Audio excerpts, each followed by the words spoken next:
పాపపు సంఖ్యలతో ఉన్న నీకు స్వేచ్ఛా జీవితమిచ్చితినే, నిన్నేలా ఆయాస పరచితిని, నిన్నేలా ఆయాస పరచితిని. నాతో చెప్పుమా,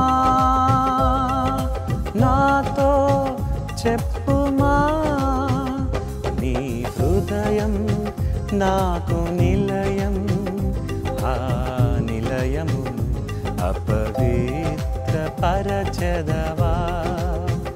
ఇర్మియా గ్రంథం 17:9 ఒక మాట మనం చూస్తాం.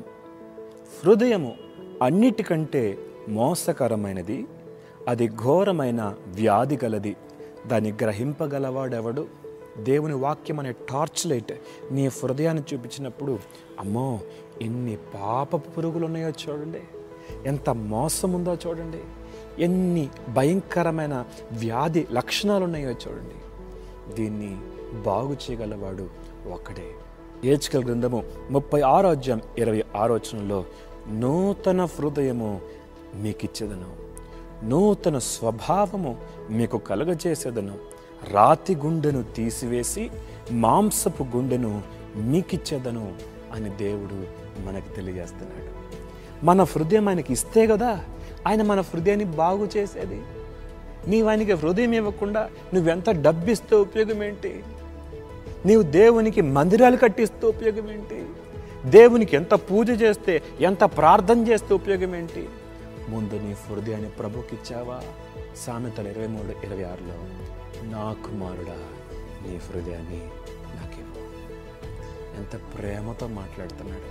ఒక తండ్రిగా అడుగుతున్నాడు, నా కుమారుడా నీ హృదయాన్ని నాకివ్వా. ఆ హృదయాన్ని బాగు చేయటానికి ఆయన తన ప్రేమ గల చేతులు చాచి అడుగుతున్నాడు, ఇస్తావా నీ హృదయాన్ని? ప్రకటన గ్రంథం 3:21 మనం చూస్తాం. హృదయం అనే తలుపు దగ్గర నించుని తట్టుచున్నాడంట. ఎవరైనా నా స్వరం విని తలుపు తీస్తే నేను లోపలికి వస్తాను, లోపల నా పాపాన్ని తీసివేస్తాను, ఆ మాలిన్యాన్ని తీసివేస్తాను, నేను లోపలికి రావాలనుకుంటున్నాను. చోటిస్తావా? ప్రార్థన చేసుకుందాం. మహోన్నతులకు దేవా, అపవిత్రతను నీవు మాత్రమే తొలగించగలవని నీ వాక్యపు వెలుగులో మీరు మాతో మాట్లాడిన ప్రతి మాటను బట్టి వందనాలు చెల్లిస్తూ యేసు నామములో అడుగుతున్నాం తండ్రి.